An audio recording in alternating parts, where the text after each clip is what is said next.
നമസ്കാരം. ഇന്ന് mobile phone ഉപയോഗിക്കാത്തവർ കുറവാണ്. മൊബൈൽ ഫോൺ നമ്മുടെ നിത്യജീവിതത്തിൻ്റെ തന്നെ ഭാഗമായി മാറിയിരിക്കുന്നു. അടുത്തിടെയാണ് ജിയോയും എയർടെലും വോഡഫോണുമെല്ലാം റീചാർജ് നിരക്ക് കുത്തനെ ഉയർത്തിയത്. ഇത് ഉപഭോക്താക്കൾക്ക് വലിയ തിരിച്ചടിയാണ് നൽകിയത്. നിരക്കുകൾ ഉയർത്തിയത് ഉപഭോക്താക്കളെ സംബന്ധിച്ചിടത്തോളം അവരുടെ പ്രതിമാസ ചെലവ് വർദ്ധിപ്പിച്ചു. ജിയോ 12% മുതൽ 25% വരെ വർദ്ധിപ്പിച്ചപ്പോൾ എയർടെൽ 11% മുതൽ 21% വരെയും വോഡഫോൺ ഐഡിയ 10% മുതൽ 21% വരെയും എന്ന നിലയിലാണ് നിരക്കുകൾ ഉയർത്തിയത്. ഇതോടെ പലരും സിം പോർട്ട് ചെയ്ത് BSNLിലേക്ക് തിരിച്ചെത്തിയിരുന്നു. ജിയോയും എയർടെലുമെല്ലാം നിരക്ക് ഉയർത്തിയതിനെ തുടർന്ന് പ്രതിസന്ധിയിലായ ഉപഭോക്താക്കളെ രക്ഷിക്കാൻ ഒരുങ്ങുകയാണ് BSNL.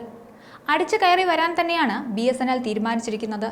4G ടവറുകൾ സ്ഥാപിക്കുന്ന ജോലി രാജ്യത്തുടനീളം വേഗത്തിലാക്കുന്നതിനൊപ്പം സ്വകാര്യ കമ്പനികളെയും BSNL ലക്ഷ്യമിടുന്നുണ്ട്.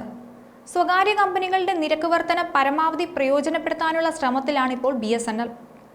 നിലവിൽ BSNLന്റെ പ്രതിമാസ നിരക്കുകൾ വളരെ കുറവുള്ളതിനാൽ പല ഉപഭോക്താക്കളും തങ്ങളുടെ കണക്ഷനുകൾ BSNLിലേക്ക് മാറ്റിക്കൊണ്ടിരിക്കുകയാണ്. കേരളത്തിൽ പല നഗരങ്ങളിലും ഇതിനകം തന്നെ BSNL 4G എത്തിയിട്ടുണ്ട്.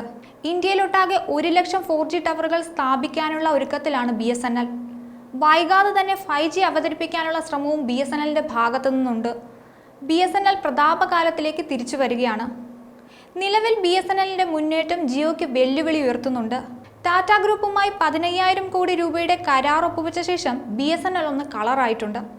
സ്വകാര്യ ടെലികോം കമ്പനികളെ അപേക്ഷിച്ച് വൻ മുന്നേറ്റമാണ് ഈ പൊതുമേഖലാ സ്ഥാപനം നടത്തിക്കൊണ്ടിരിക്കുന്നത്. ഏറ്റവും ഒടുവിലെ കണക്കുകൾ പ്രകാരം BSNLന്റെ നഷ്ടത്തിന്റെ തോത് കുറഞ്ഞു വരികയാണ്. കഴിഞ്ഞ സാമ്പത്തിക വർഷത്തിൽ നഷ്ടത്തിൽ 2,790.83 കോടി രൂപയുടെ കുറവാണ് രേഖപ്പെടുത്തിയിരിക്കുന്നത്. ടെലികോം മേഖലയിൽ പുത്തൻ കുതിപ്പിന് BSNLനെ സജ്ജമാക്കാനായി കേന്ദ്രത്തിന്റെ കൈത്താങ്ങുമുണ്ട്. BSNL, MTNL എന്നിവയ്ക്കായി 1 ലക്ഷം കോടി രൂപയാണ് ആകെ അനുവദിച്ചിട്ടുള്ളത്. BSNLന്റെ സാങ്കേതിക നവീകരണത്തിനും പുനർനിർമ്മാണത്തിനുമായി കേന്ദ്ര ബജറ്റിൽ 82,916 കോടി രൂപയാണ് മാറ്റിവെച്ചിരിക്കുന്നത്. 4G സേവനങ്ങൾ രാജ്യമൊട്ടാകെ വിപുലീകരിക്കാനും മറ്റും ഈ പദ്ധതികൾക്കായി ഈ തുക വിനിയോഗിക്കും. തദ്ദേശീയമായി നിർമ്മിച്ച 4G നെറ്റ്വർക്ക് സാങ്കേതിക വിദ്യകളാവും BSNL 4G വിന്യാസത്തിൽ ഉപയോഗിക്കുക. ടാറ്റ കൺസൾട്ടൻസി സർവീസ്, C-DOT എന്നിവയുമായി സഹകരിച്ചാവും BSNL 4G നെറ്റ്വർക്ക് യാഥാർത്ഥ്യമാക്കുക. നിലവിൽ BSNLന്റെ 20,000 ടവറുകളിലാണ് 4G എത്തിയിട്ടുള്ളത്. ടവറുകളുടെ എണ്ണം കൂട്ടാൻ ബജറ്റ് വിഹിതത്തിന് സാധിക്കും. കേരളത്തിലെ ടവറുകളടക്കം 6,000-ൽ നിന്ന് 14,000-ആയി ഉയർത്തുമെന്നാണ് വിവരങ്ങൾ സൂചിപ്പിക്കുന്നത്. നേരത്തെ 64,787 കോടി രൂപയാണ് BSNLനായി ബജറ്റിൽ നീക്കിവെച്ചത്. BSNLിൽ 5G കൂടി വരുമ്പോൾ ജിയോയ്ക്ക് വലിയ വെല്ലുവിളിയാകുമെന്ന കാര്യത്തിൽ സംശയമില്ല.